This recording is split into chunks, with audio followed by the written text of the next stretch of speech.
At Trent Park, German generals and colonels speak openly about Stauffenberg. In the wake of the assassination attempt, they're torn between admiration and surprise. Stauffenberg, now he always had What a man. A noble, decent human being. A man with principles. The model of a decent, intelligent general staff officer. A man with the welfare of his troops at heart. One couldn't have wished for a better and a more intelligent staff officer. It was a pleasure to have worked with a man like him back then. 20th of July 1944, Hitler's headquarters, shortly before 1 p.m. Stauffenberg, the would-be assassin, returns to Berlin. From his office in the Bendler block, he means to issue orders to arrest all of Hitler's main party cronies. 4:30 p.m.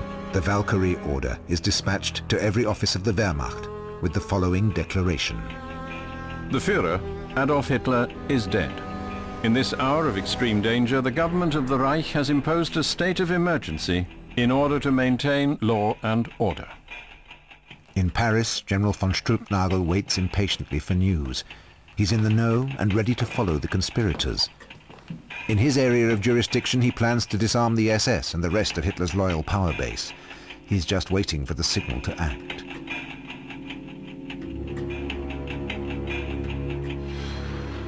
But Hitler is alive, as all the conspirators in Berlin now know. In Paris, von Stülpnagel begins to take the measures called for in the Valkyrie order, arresting the SS and the party's security service, the SD. The coup d'etat is supposed to function just like this in every military district of the Reich. Stülpnagel's superior is the man who was ready to go along with assassination plans a year before, Field Marshal Günther von Kluge, now Commander-in-Chief West.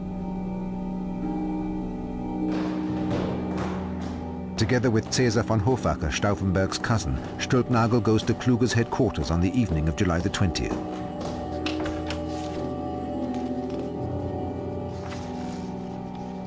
If the coup succeeds, at least in Paris, it could be the beginning of the end of the Nazi regime.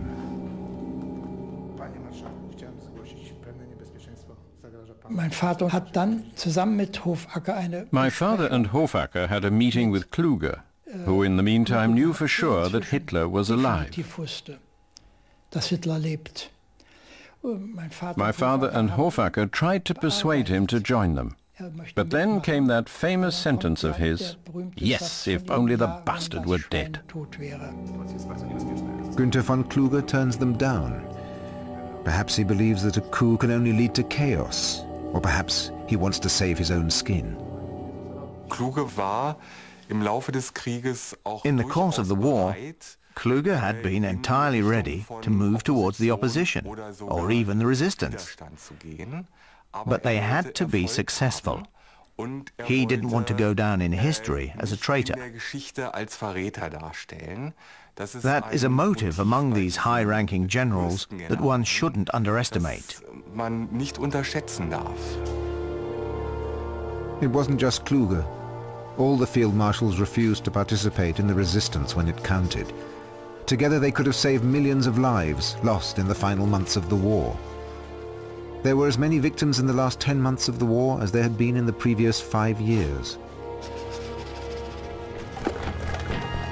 The Wehrmacht as an instrument of resistance would remain the dream of a handful of hopeful conspirators.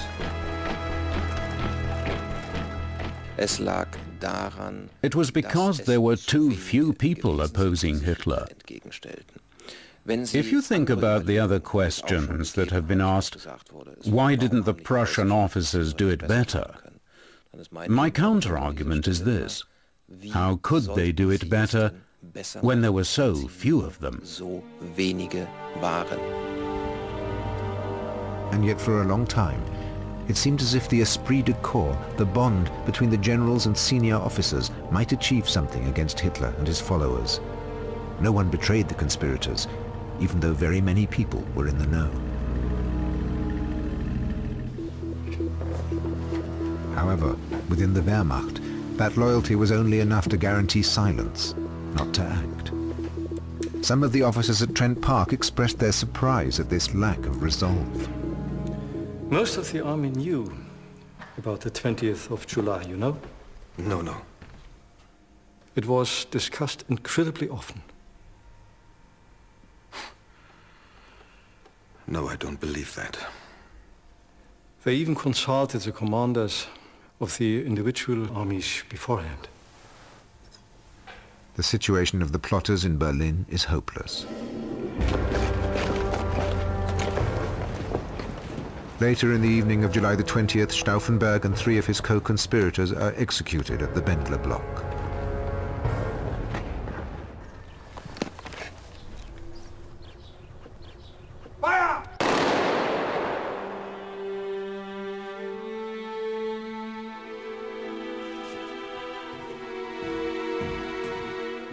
Henning von Tresckow, long the leader of the resistance within the Wehrmacht, learns early the next morning that the coup d'etat has failed.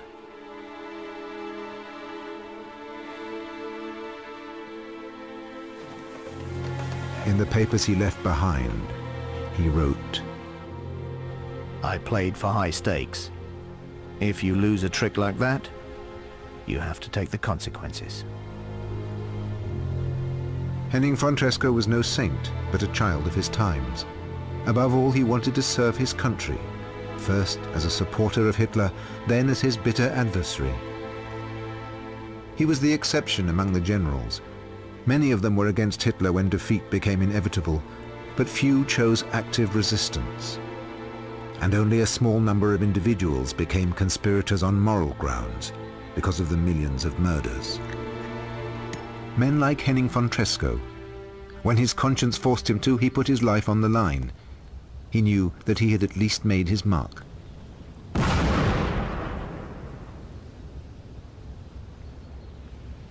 Karl-Heinrich von Stülpnagel is dismissed. By the time he finally, openly took the side of the assassins, accepting the risks involved, it was already too late. Beside the Maas near Verdun, Stülpnagel reaches for his service pistol.